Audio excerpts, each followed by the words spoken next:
तो बहुत बहुत गुड इवनिंग। मैं हूं आनंद पांडे और मैं हमेशा की तरह आप सबका स्वागत करता हूं अपने इस सेशन में। जैसा कि आप सब जानते हैं कि मैथ्स बोर्ड ओके, सबसे पहली बात तो मैं आपसे ये कहना चाहूंगा, जो भी बच्चे इस चैनल पे इसका कि नाम है मैथ्स बोर्ड, ठीक है, कुछ 2 सेकंड चंद कुछ भी बातें हो जाए, फिर उसके बाद हम इस धमाकेदार सेशन की शुरुआत करें। ठीक है,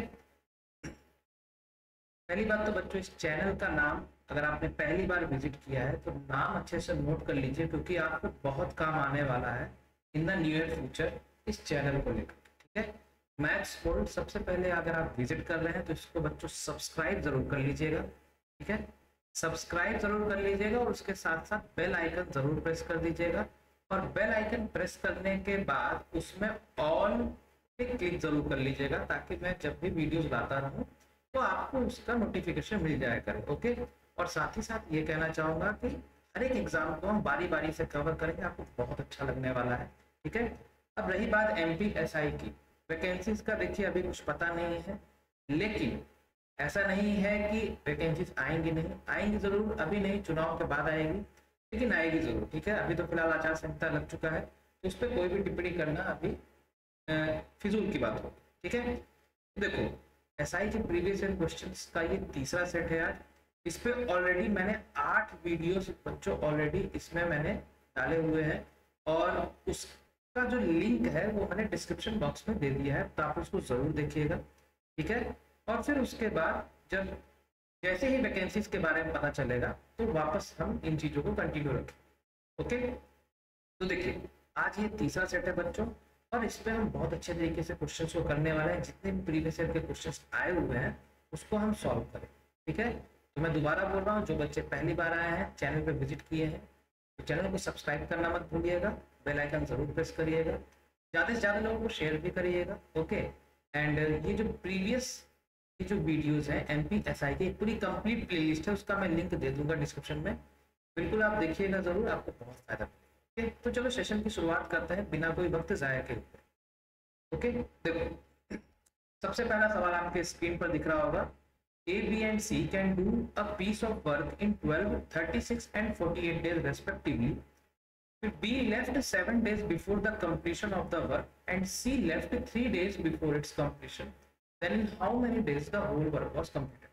तो कुल मिलाकर के बात इतनी सी है।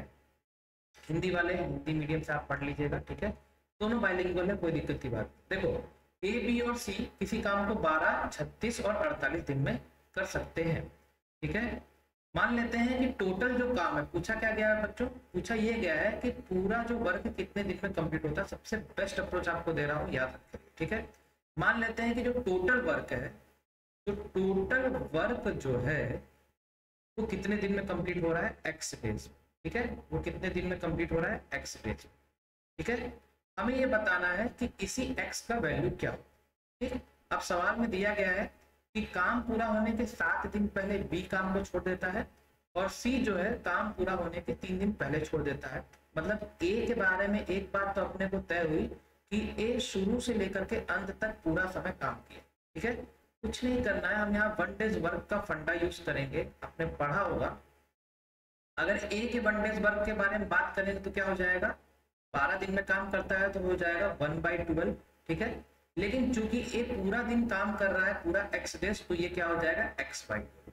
आगे बढ़ते हैं, प्लस B कितने दिन तक काम किया बच्चों, B 7 दिन पहले ही काम छोड़ देता है, मतलब B काम कर रहा है x-7, और 1 डेज वर्क का फंडा लगाएंगे तो ये हो जाएगा बाई 36।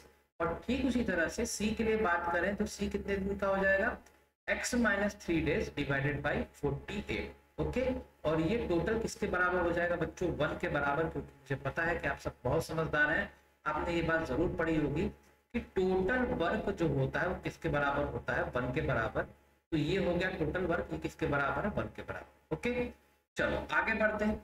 अब देखो इसका अगर आप एलसीएम लेंगे 12, 36 और 48, आप एलसीएम निकाल के देखेंगे तो आप पाएंगे कि इसका जो एलसीएम है बच्चों वो कितना है, 154। ठीक है, बराबर 1 है। अब ध्यान से देखो, 12 × 12 हो जाएगा, so this will be 12x। 36 का कितने बार से करेंगे तो 144 आएगा, तो 4 6 24। ओके, तो ये 4 टाइम्स में जाएगा, and this will be x-7। और उसी तरह से 48 कितने बार में जाएगा, 3 बार, ठीक है, 3x माइनस 3। क्लियर है? बाकी आप इसको सॉल्व भी कर सकते हैं, कोई दिक्कत की बात। अब इसको फर्दर हम सॉल्व करेंगे तो देखो हमें पूरा का पूरा लेंथ देनी है। एक चीज याद रखिएगा, कंपटीशन में आप जितना ज्यादा से ज्यादा आप स्टेप लिखते जाएंगे, आपको स्कूल वाला मेथड यूज नहीं करना है। जितना ज्यादा आप स्टेप लिखते जाएंगे आप सिलेक्शन से उतना ही दूर होते जाए, ठीक है? तो इस बात को याद रख रहे, कड़वी सच्चाई। देखो x वाले को सबसे पहले देखो 12 प्लस 4 प्लस 3, 12 और 4 16, 16 प्लस 3 कितना हो गया, 19। तो सीधे सीधे हमने बड़े प्यार से दिया 19x।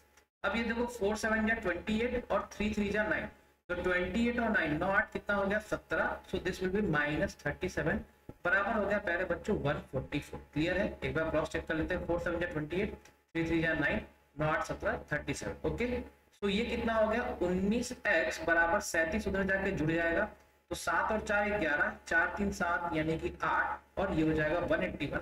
इसको अगर आप सॉल्व करेंगे बेहतर तरीके से तो आप ये बोलेंगे कि 19 का 9 टाइम्स हम करते हैं तो कितना आता है 171। फिर यहाँ पे हो गया 10 डिवाइडेड बाई 9। समझ में आ गया? तो x का वैल्यू प्यारे बच्चों कितना हुआ, 9 सही 10/19 दिन।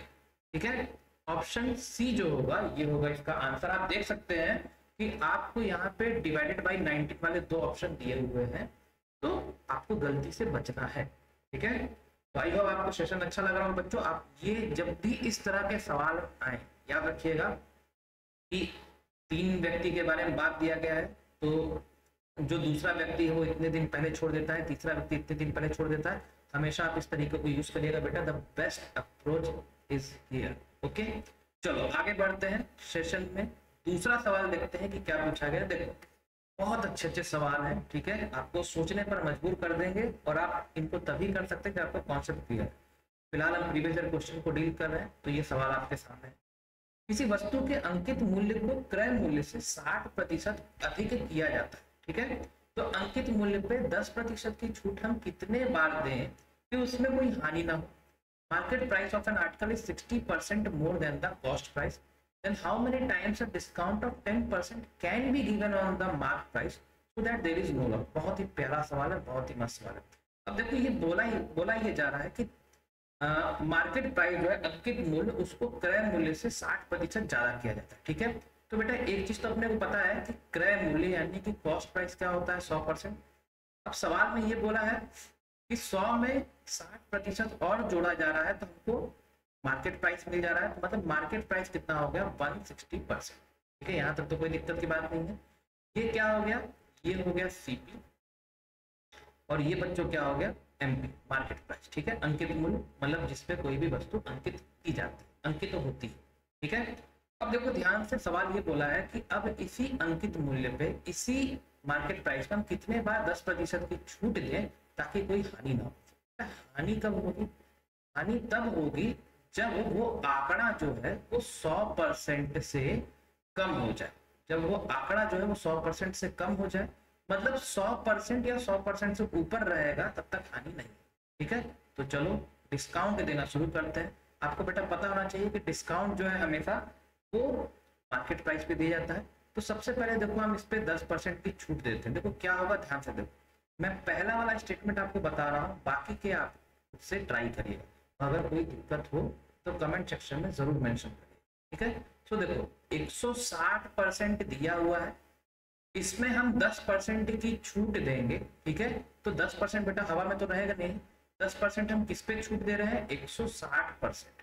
क्लियर है, तो कितना आ जाएगा, देखो 10% ये कितना हो गया बच्चा, ये हो गया 1/10 इंटू 160%, यही चीज है। और यहाँ पे 160% दिया हुआ है। क्लियर है, ये 10 से 10 कट गया, मतलब 160 माइनस 16% यानी कितना आ गया 144%। आई होप आपको समझ में आ रहा है। ठीक है, मतलब कुल मिला के कुछ नहीं करना है। अगर इसको एक शॉर्ट फॉर्म में समझें, 160% आपने लिखा, फिर उसको उसके 10वें 1/10 हिस्से से आपको माइनस कर दे। ठीक है, तो ये हो गया 144%। ठीक है, इसको मैं रब कर दे रहा हूं ताकि आपको, बल्कि रहने देते हैं, खैर आगे बढ़ते हैं। इसके बाद देखो 144% अपने पास आ गया 10% का डिस्काउंट देके। अब फिर उसके बाद हम यहाँ पे 10% का और डिस्काउंट देते हैं। ठीक है, अपने को 100% से नीचे नहीं जाना है। ठीक है, 10% का छूट देंगे तो कितना हो जाएगा 144%, और फिर माइनस 144 का 10% कितना हो जाएगा 14.4%। बात समझ में आ रही है? इसको सॉल्व कीजिए, कितना आ जाएगा 6, ठीक है। फिर ये हो जाएगा 13 में से 4 यानी कि हो गया 9, 3 में से 1 हो गया 2 यानी कि 129.6%, ठीक है। फिर देते हैं 10% का डिस्काउंट, 10% का डिस्काउंट देंगे क्या आ जाएगा बच्चों 129.6% तो आया हुआ है, इसका 10% और इस पर हमको माइनस करना है, मतलब कि 12.96%, ठीक है। तो सॉल्व करेंगे बच्चों कितना आ जाएगा 10 में से 6 4, ठीक है। फिर 15 में से 9 कर देंगे 6, देन दिस विल बी 8 में से 2 हो जाएगा 6, ओके। देन 2 में से 1 1 यानी कि 116.64%, ओके।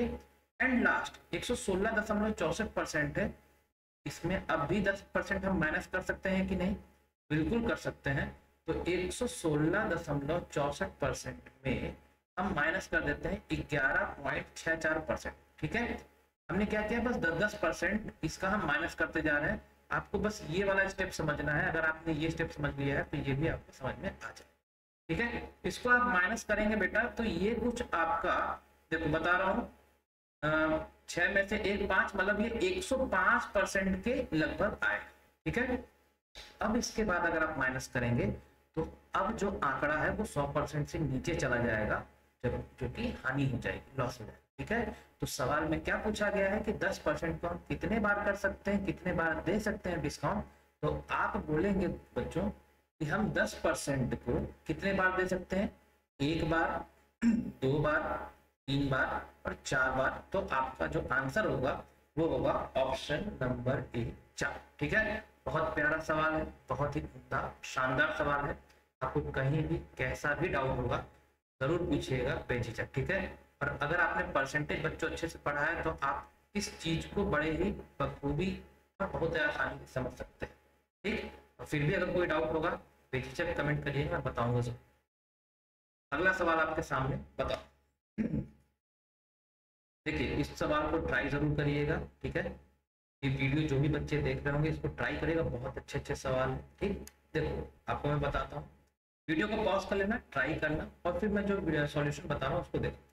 देखो क्या बोला है, the number of balls in the first and the second bucket are in the ratio 2:5, और फिर सेकंड और थर्ड बकेट में 4:3 के रेशियो में है।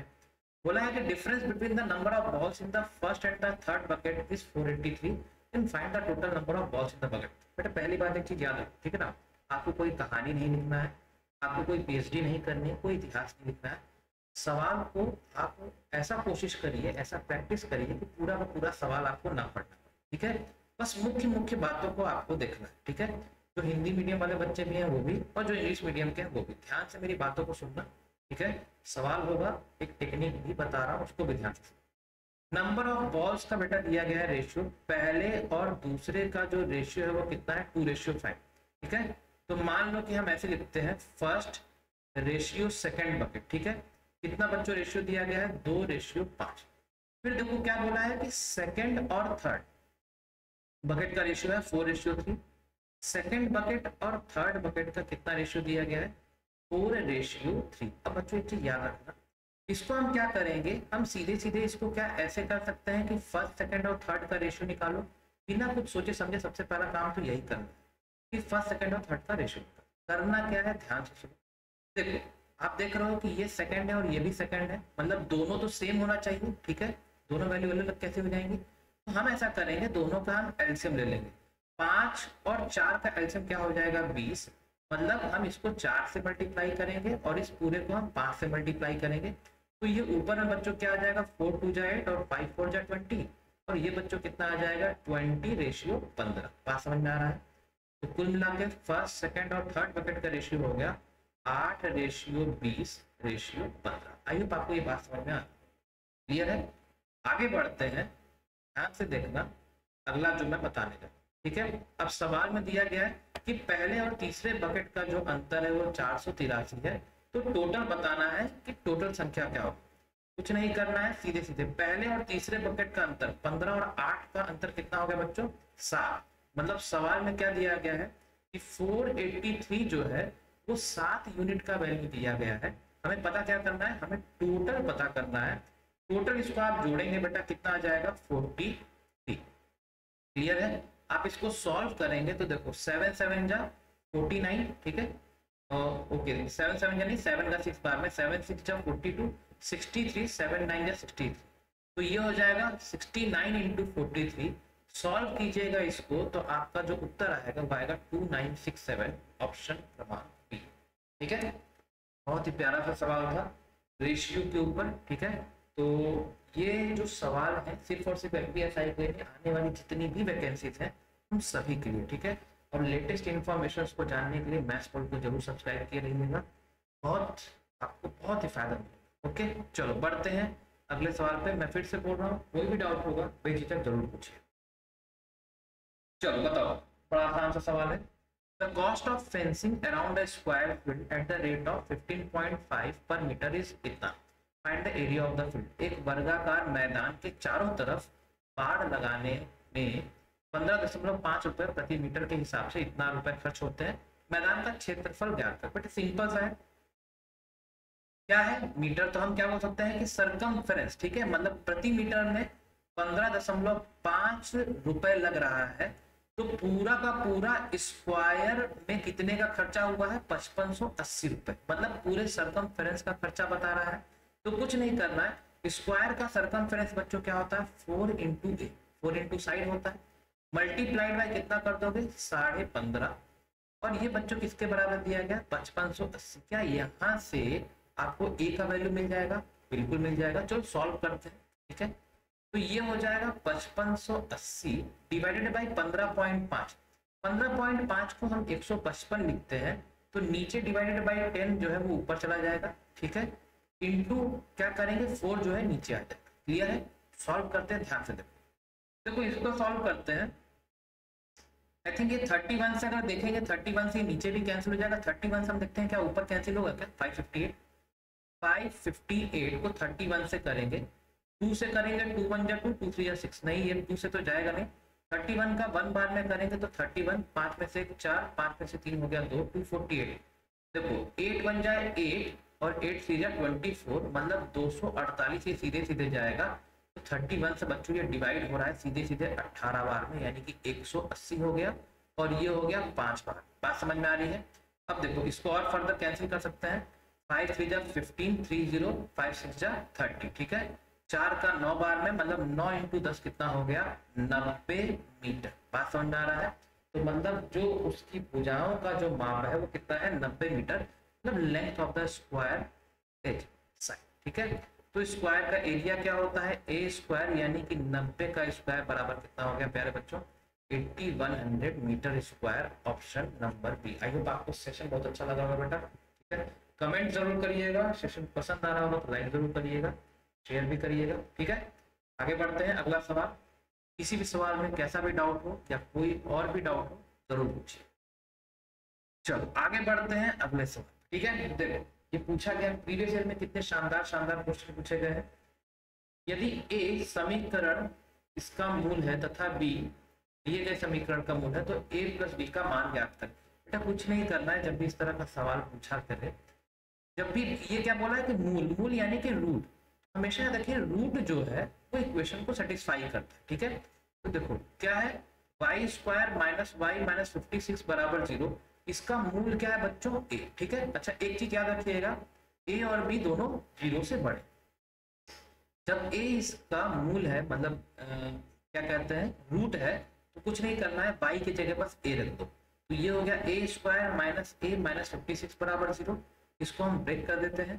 ठीक है, ध्यान से देखो ये हो जाएगा ए स्क्वायर। ऐसी कोई दो संख्या जिनका गुणा करने पे 56 और जोड़ने या घटाने पे माइनस ए है, तो आप बोलेंगे सर ये हो जाएगा -8 + 7। ठीक है, तो -8 a + 7 है -56 बराबर 0। सॉल्व कीजिएगा इसको तो a - 8 हो जाएगा प्लस 7 इंटू a - 8 हो जाएगा। ठीक है, बराबर 0। तो यहाँ से देखो a का मान आ जाएगा 8 और -7। हमको नेगेटिव वैल्यू नहीं लेना है क्योंकि सवाल में दिया गया है कि 0 से बड़ा है। ठीक उसी तरह से देखो b के लिए बात करते हैं, ध्यान से देखेंगे बी के लिए क्या है, ठीक इसी तरह से हम बी को भी यहाँ पे पुट कर देंगे, क्योंकि रूट जो है वो पूरे इक्वेशन को सेटिस्फाई करता है। ठीक है, तो यहाँ पे देखो रख देते हैं, तो ये क्या हो जाएगा, B square minus 5b minus 24 बराबर 0। ठीक उसी तरह से हम कोई दो पॉसिबल वैल्यूज देखेंगे, तो आप बोलेंगे सर ये हो जाएगा -8b प्लस 3b। ठीक है, ये चीजें आपने क्लास 6 में पढ़ी होंगी। ओके, तो ये 0 के बराबर इस तरह से कर देते हैं। अब सॉल्व करेंगे तो ये हो जाएगा b minus 8 plus 3 times of b minus 8 बराबर 0। यहाँ से आपको b की दो वैल्यूज मिलेंगी 8 और -3। ठीक है, 8 और -3 हमें पॉजिटिव वैल्यू लेना है, मतलब a का वैल्यू हो गया 8, b का वैल्यू हो गया 2, a प्लस b का मान क्या हो गया 8 प्लस 8 यानी कि 16। बात समझ में आ रहा है? ठीक है, ठीक है, और कुछ जुकाम सा है। ठीक है, चलो आई होप ये समझ में आ रहा होगा। आसान सा सवाल है, तो आज के बाद हमेशा याद रखे रहिएगा, कभी भी रूट को लेकर के सवाल पूछे आपको कुछ दिमाग लगाने की जरूरत नहीं है, सीधे सीधे आपको बस वैल्यू को पुट करना है। ठीक है, चलो आगे बढ़ते हैं अगले सवाल पे। अगला सवाल पुकार रहा है, देखो बहुत अच्छा सवाल है, बहुत प्यारा सवाल है, और इस तरह का सवाल मैं आपको बताना चाहूंगा कई एग्जाम में कई बार पूछा। ठीक है, अ ट्रेडर आफ्टर गिविंग कितना डिस्काउंट, 15% का। ठीक है, मतलब कुल मिला के मैं आपको कंक्लूजन बताना चाहता हूँ, 15% का डिस्काउंट दिया जा रहा है, तो उसके वजह से जो गेन हो रहा है, जो प्रॉफिट हो रहा है, कितने का हो रहा है, 20%। ठीक है, तो सवाल में पूछा गया है कि अगर मार्केट प्राइस यानी कि अंकित मूल्य 576 रुपए का है, तो क्रय मूल्य क्या होगा। बेटा इसका मैं आपको बहुत ही बेजोड़ तरीका बता रहा हूँ। तो यहाँ पे दो तरह की चीजें यहाँ पे शामिल है। एक यहाँ पे डिस्काउंट दिया गया है 15%। ठीक है, दूसरा क्या दिया गया है कि प्रॉफिट हो रहा है, गेन बोला है ना, देखो यहाँ बोला है 20% का लाभ बोला है। ठीक है, तो प्रॉफिट बच्चों कितने का हो रहा है, 20%। ठीक है, अब एक चीज ये बताओ कि डिस्काउंट जो होता है वो किसके वजह से होता है, वो होता है मार्केट प्राइस और सेलिंग प्राइस की वजह से। क्लियर है, पक्की बात, कोई दिक्कत की बात नहीं। प्रॉफिट जो होता है किसकी वजह से होता है, सीपी और एसपी की वजह से। ठीक है, तो कुल मिला के हम क्या करते हैं, हम यहाँ पे दोनों को कंबाइन कर देते हैं। ठीक है, ताकि दोनों काम अपना एक साथ हो सके। क्या करना है, ध्यान से ऐसे लिख लो, CP ratio SP ratio MP. ठीक है, एक साथ लिख लो एक लाइन में। ठीक है, करना क्या है, जो चीज जैसा दिया गया है उसको वैसे लिखो। देखो प्रॉफिट बोला है 20%, प्रॉफिट 20% यानी कि 20% का मान बच्चों क्या होता है, 1/5। तो ये प्रॉफिट परसेंट है, यानी कि ऊपर वाला हो गया प्रॉफिट, नीचे वाला हो गया सीपी। तो एसपी बच्चों कितना हो जाएगा, 5 + 1 यानी कि 6 हो जाएगा। ठीक है, तो हम बस इसी को वहां रख देते हैं। सीपी कितना हो गया 5, एसपी कितना हो गया 6, तो ये हो गया प्यारे बच्चों 5:6। क्लियर, पहले का टेंशन हो गया खत्म। बात करते हैं डिस्काउंट के बारे में। डिस्काउंट कितना हो गया बच्चों, 15%। ठीक है, तो 15% देखेंगे तो फिर 15% यानी कि 15/100। ठीक है, 15/100, तो देखो ये हो गया डिस्काउंट, और डिस्काउंट हमेशा मार्केट प्राइस पे दिया जाता है। अब यहाँ से आप क्या निकाल सकते हैं, एसपी। एसपी क्या होता है, मार्केट प्राइस में से डिस्काउंट को कम करो। 100 - 15 कर दें, कितना हो जाएगा 85। मतलब मार्केट प्राइस हो गया 100, सेलिंग प्राइस हो गया 85। रख देते हैं, और रखेंगे कहाँ, ठीक इसके नीचे। ठीक है, तो सेलिंग प्राइस बच्चों कितना है 85, और मार्केट प्राइस बच्चों कितना है 100। बात समझ में आ रहा है? कुछ नहीं करना है, आपने रेशियो में चीजों को पढ़ा होगा कि जब कंटिन्यूड रेशियो जब रहता है, ठीक है ना, तो कैसे करते हैं हम, पड़ोसी धर्म निभाते हैं। आपको मैंने कई बार बताया भी हुआ ये बात। तो कुछ नहीं करना है, देखो मैं यहाँ पे इसको अलग कलर से मैं कर दे रहा हूँ। ये यहाँ पे खाली देख रहे हैं, तो इसको यहाँ पे पहुंचाइए, ठीक उसी तरह से इस 85 को यहाँ पे पहुंचाइए। ठीक है, अब सॉल्व करो, आपको बस मल्टीप्लाई करना। देखो सीधे सीधे आपको क्या कहते हैं, यहाँ पे कुछ मल्टीप्लाई नहीं करना, पहले चीजों को कैंसिल करना। ठीक है, ये हो गया 5 × 85, रेशियो 6 × 85, और रेशियो 6 × 100। क्लियर है, कैंसिल करते हैं। क्या 5 से दिख रहा है सब में कैंसिल होता हुआ, बिल्कुल दिख रहा होगा। आप सब बच्चे बहुत समझदार हो, बहुत होशियार हो। ठीक है, 17 × 5 बच्चों कितना हो गया 85, 17 × 6 कितना हो गया 102। ठीक है, 6 7 42, 102 बिल्कुल, और 6 2 12 यानी कि 120। बात समझ में आ रहा है? तो ये आपके पास देखिए रेशियो आ गया। सवाल में क्या दिया हुआ है, सवाल में दिया है प्यारे बच्चों कि 576 है मार्केट प्राइस। मार्केट प्राइस बच्चों क्या है? 120 यूनिट। मतलब सवाल में दिया गया है कि 576 रुपया जो है वो 120 रुपया का यूनिट है। समझा तो कि नहीं? ठीक है, अच्छे तरीके से समझिए। 576 रुपया जो है वो 120 रुपया का ये यूनिट दिया गया है। तो हमें क्या बताना है? पूछा क्या गया है कि कॉस्ट प्राइस क्या होगा। कॉस्ट प्राइस बच्चों कितना यूनिट है? 85 यूनिट। मतलब इंटू कर देंगे 85। इस पूरे को सॉल्व कीजिएगा तो आपका जो आंसर आएगा वो आएगा 400। ऑप्शन क्रमांक सी। हमेशा एक बात को याद रखे रहिए कि जो चीज दिया रहता है हमको उसका यूनिट जो है वो नीचे लिखना होता है, और जो चीज हमें मालूम करना होता है, क्या करना होता है, उसकी यूनिट को हमको यहाँ पे बगल में लिखना होता है। यह है। तो आई होगा आपको कॉन्सेप्ट समझ में आ रहा होगा। आप देख भी रहे होंगे कोई लेंदी कोई भी स्टेप नहीं किया गया है। कॉन्सेप्ट आपको सही से पता होना चाहिए। अगर आपको तरीके सही से पता है कि कैसे करना है, बहुत आसानी से आप करेंगे। अगर आप ट्रेडिशनल मेथड करेंगे तो बेटा बहुत बुरा फंसेगा। सिंपल है दैट। ओके, तो बाबू समझे कि नहीं कमेंट कर दीजिएगा। ओके, तो इसी तरह से बाबू भैया इस तरह की भाषाओं का हम इस्तेमाल करते हुए चीज़ों को बहुत ही मक्खन नुमा अंदाज से पढ़ें। ठीक है, चलो आगे बढ़ते हैं। अगला सवाल बहुत प्यारा सवाल है ये। ठीक है, सवालों का कंटेंट आप बच्चों देखिए, बहुत अच्छे अच्छे सवाल बच्चों आपको दिखेंगे। ठीक है, देखो सवाल एक बार पढ़िएगा।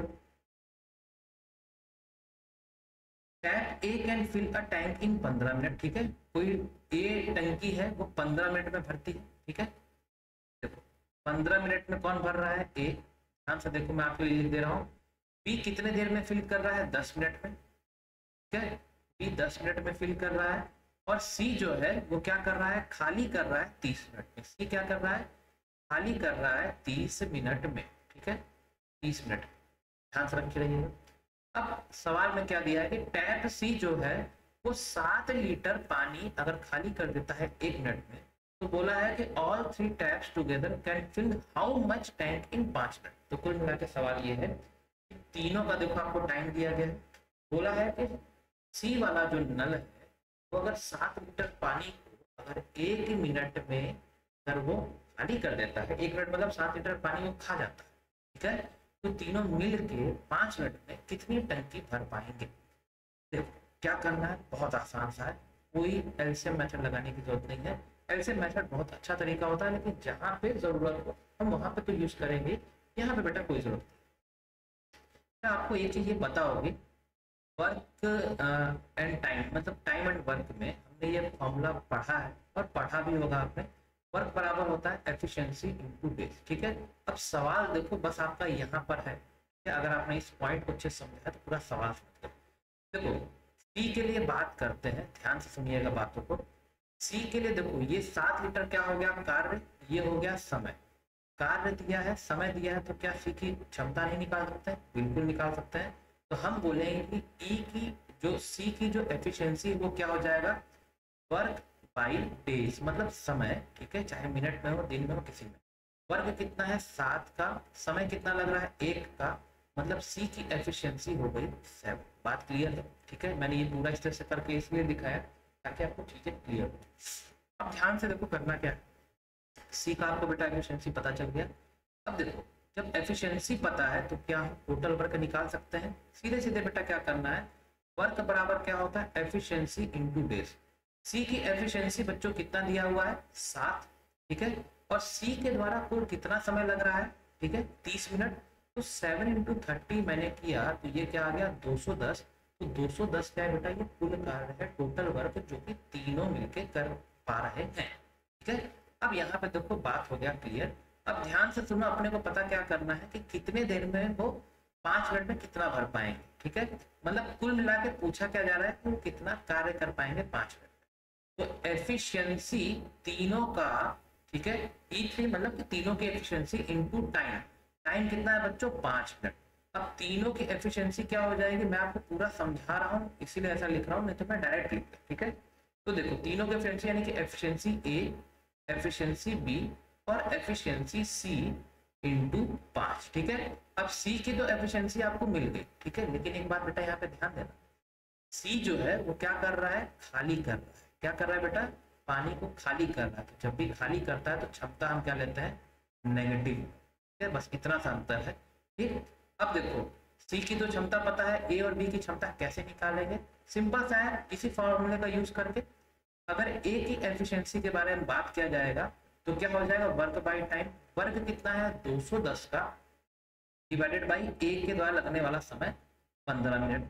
ठीक उसी तरह से हम बात करते हैं बी के लिए भी, तो वो क्या हो जाएगा 210 बटे 10। ठीक है, तो बी की क्षमता आ गई 21। ठीक है, इसको सॉल्व करते हैं, 5 3 जा 15, 5 4 जा 20, मतलब ये हो जाएगा 10, तो 5 2 जा 10, मतलब ये कितना हो गया बच्चों 14। ठीक है, तो ए की एफिशिएंसी 14, 21 और ये, ठीक है ना, तो 14 प्लस 21 लिख ही देता हूँ उसको मैं, 14 प्लस 21। यहाँ पे ध्यान देना, सी की जो क्षमता है प्लस नहीं कीजिएगा, वो माइनस करना है बबुआ, याद रखे रहिएगा। ठीक है, तो ये कर देंगे माइनस और कर देंगे इंटू 5। इसको सॉल्व कर दोगे आंसर आ जाएगा। देखो 4 1 5, ये हो गया 35, 35 माइनस 7 हो गया 28, और 28 इंटू 5 करोगे बेटा तो आ जाएगा बड़े प्यार से आंसर 140 लीटर। ठीक है, बात समझ में आ रही है, कमेंट जरूर करिएगा। ठीक है, कि आपको कॉन्सेप्ट समझ में आ रहा है। ठीक है, आप देख सकते हैं कि यहाँ पे ऐसे मेथड की हमें जरूरत पड़ी ही नहीं। ओके, वीडियो को पॉज करके भी अच्छे से देख लीजिएगा, कहीं भी कोई डाउट ना हो। ठीक है, देखिए जिन बच्चों का अगर MPSI को लेकर बेटा परेशान है तो परेशान होना लाजमी सी बात है। ठीक है, ऑब्वियस सी बात है, कोई भी बच्चा मेहनत करता है तो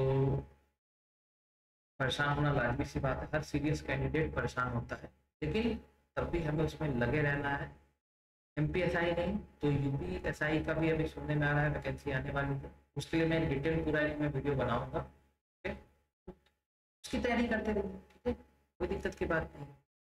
चलो आगे बढ़ते हैं अगले सवाल पे, ध्यान से देखो अगला सवाल। ये अगला सवाल बच्चों आपके सामने है। ठीक है, ये रेशियो दिया गया है, ए प्लस बी प्लस सी का वैल्यू दिया गया है, आपको सी का वैल्यू बेटा पता करना है। कैसे करेंगे ध्यान से सुनो। देखो ये A plus B ratio B plus C ratio C plus A है, तो इसका मतलब क्या हो गया कि ए प्लस बी कितना है 6 यूनिट, बी प्लस सी कितना है 7 यूनिट, और सी प्लस ए बच्चों कितना है 8 यूनिट। ठीक है, तो अगर इन तीनों को हम जोड़ते हैं, ये सबसे पहले ये लेफ्ट साइड में तीनों को जोड़ो, तीनों को जोड़ोगे तो देखो ए 2 बार आ रहा है, बी भी 2 बार आ रहा है, और सी भी 2 बार आ रहा है। तो क्या हम इसको कह सकते हैं कि 2 times of A plus B plus C बराबर कितना यूनिट हो जाएगा, 7 और 6 13, 13 और 8 कितना हो गया 21, यानी कि ए प्लस बी प्लस सी बच्चों कितना हो गया, ए प्लस बी प्लस सी हो गया 21/2 यूनिट। बात समझ में आ रहा है, लेकिन सवाल में तो ये दिया हुआ है कि ए प्लस बी प्लस सी कितना है 14, ये वैल्यू दिया हुआ है। तो कहने का मतलब हम कह सकते हैं 21/2 यूनिट जो है, यूनिट जो है वो किसके बराबर है 14 के बराबर, जो कैंसिल हो रहा है कैंसिल कर दो, 1 यूनिट का वैल्यू निकाल। ठीक है, ये जाएगा 7 का 3 बार में, ये जाएगा बच्चों 7 का 2 बार में, तो कुल मिलाकर के 1 यूनिट का जो वैल्यू आ गया वो कितना आ गया 4/3, ये 2 × 2 हो गया 4 डिवाइडेड बाई 3। आगे बढ़ते हैं, बोला है कि सी का वैल्यू क्या होगा, तो सी का वैल्यू बच्चों क्या हो जाएगा, सी का वैल्यू सीधे सीधे बोल सकते हैं कि ए प्लस बी प्लस सी में से हमें क्या चाहिए, सी चाहिए, तो ए और बी को हटाना होगा। ठीक है, तो ए प्लस बी कर देते हैं। ठीक है, अब देखो ए प्लस बी प्लस सी यूनिट में अभी हम बात करते हैं, ए प्लस बी प्लस सी कितना है बच्चों 21/2 है। ए प्लस बी कितना है, देखो मैंने शुरू में बताया था ए प्लस बी है यानी कि 6 यूनिट, तो 21/2 माइनस 6, एलसीएम ले लेंगे तो 2 6 जा 12 हो जाएगा, और 21 माइनस 12 ठीक है कितना हो जाएगा 9 यूनिट, और ये हो जाएगा 9/2। क्लियर है, इसी का तो आपको वैल्यू बताना है। अगर 1 यूनिट का मान 4/3 है तो 9/2 यूनिट का वैल्यू कितना हो जाएगा 9/2 4/3। सॉल्व कर देते हैं, 3 का 3 बार में, 2 का 2 बार में, मतलब 3 × 2 बच्चों कितना हो गया 6। ये है आपके पास आंसर। आई होप आपको सॉल्यूशन समझ में आया होगा। कमेंट करके जरूर बताइएगा बच्चों कि आपको कैसा लगा वीडियो, अच्छा लग रहा है कि नहीं, और अच्छा लग रहा है तो ज़्यादा से ज़्यादा लोगों को शेयर भी करें। ठीक है, ऐसे ही सवालों के साथ हम लोग होते रहेंगे। ठीक है, बढ़ते हैं अगले सवाल की तरफ, वीडियो को पॉज करके देखते रहिएगा। ओके। चलो अगला सवाल, बहुत ही प्यारा सवाल, और मैं इस सवाल के लिए आपको एक बार बिल्कुल एक गौर करवाना चाहता हूँ कि अगर आपका CISI का कॉन्सेप्ट बच्चों क्लियर है तो आप इस सवाल को बड़े आसानी से कर सकते हैं, अदरवाइज आपको दिक्कत है। ठीक है, आप देख सकते हैं कितना प्यारा सवाल पूछा गया है CISI का।